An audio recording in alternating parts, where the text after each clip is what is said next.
17th of September 1939, just 2 weeks after Britain had declared war on Germany, aircraft carrier HMS Courageous was on patrol off the west coast of Ireland. Unbeknown to her, she was being stalked by a hidden predator. Within 20 minutes of being attacked, she had slipped beneath the Atlantic surface, taking with her the lives of over 500 men. She became the first British naval casualty of World War II. HMS Courageous began her service in 1916 during World War I as the lead ship of the Courageous class cruisers. The Courageous class were a trio of large light cruisers built for the Royal Navy to support the landing of troops on the German Baltic coast, an operation known as the Baltic Project.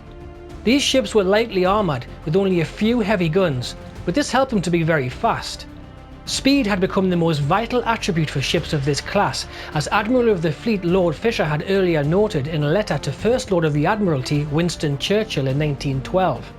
He wrote, "There must be sacrifice of armour. There must be further very great increase in speed. Your speed must vastly exceed that of your enemy."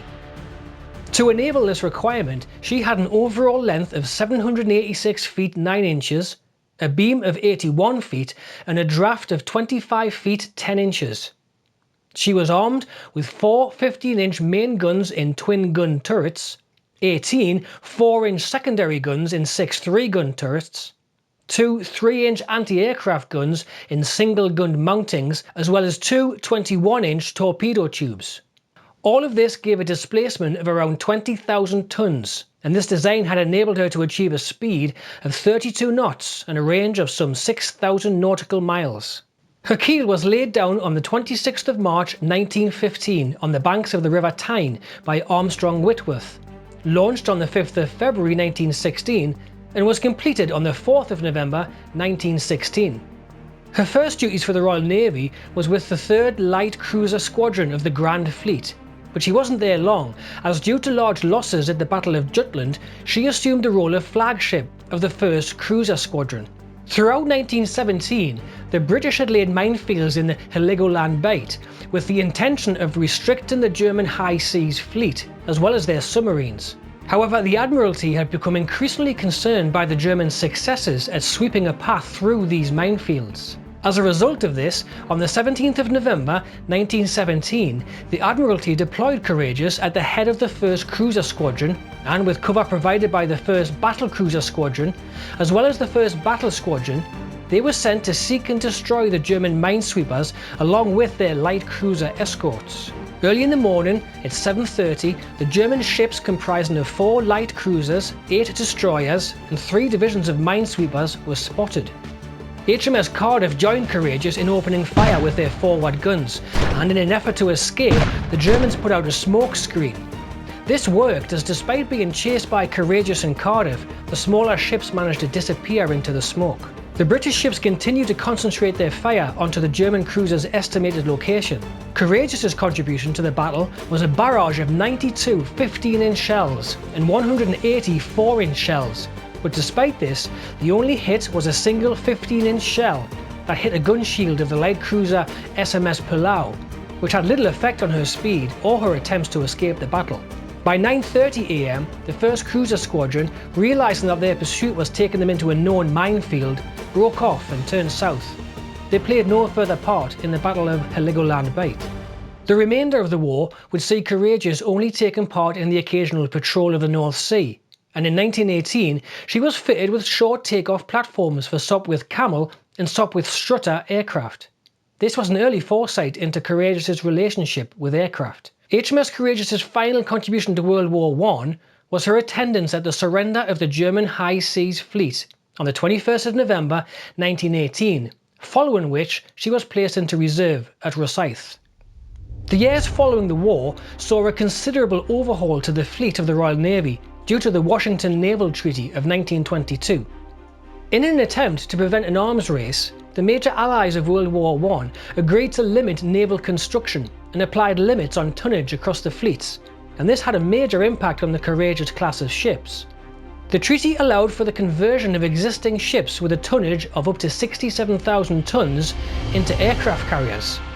Due to their large hull and high speed, HMS Courageous, HMS Glorious, and their half-sister HMS Furious were ideal and chosen for the conversions. The conversion of HMS Courageous began on the 29th of June 1924 at Devonport. All superstructure, guns, torpedo tubes and fittings down to the main deck were removed, and on top of the remaining hull, a two-storey hangar was built, each level being 16 feet high and 550 feet long. The upper hangar level opened out onto a short flying-off deck, which was below and forward of the main flight deck. This was designed to improve the launch and recovery flexibility, which started off fine for aircraft of the day, but by the 1930s, newer aircraft required longer takeoff runs, and so it became obsolete. To bring aircraft to the flight deck, two 46 by 48 foot lifts were fitted at the fore and aft of the main flight deck. And finally, an island containing the bridge, flying control station and funnel was added to the starboard side. HMS Furious hadn't been fitted with an island, as it was thought that it may cause turbulence, but this was proved not to be the case, and so both Courageous and Glorious had them built. Her initial armament comprised of 16 dual-purpose 4.7-inch guns in single mounts spread along the ship, and during a later refit in the 1930s, she also received 3 quadruple mounts for 1.6-inch anti-aircraft guns, as well as 4 50-caliber anti-aircraft guns. Following the completion of the conversion on the 21st of February 1928, Courageous was equipped to carry up to 48 aircraft comprising of Blackburn Dart, Fairey Flycatchers and Fairey 3Fs.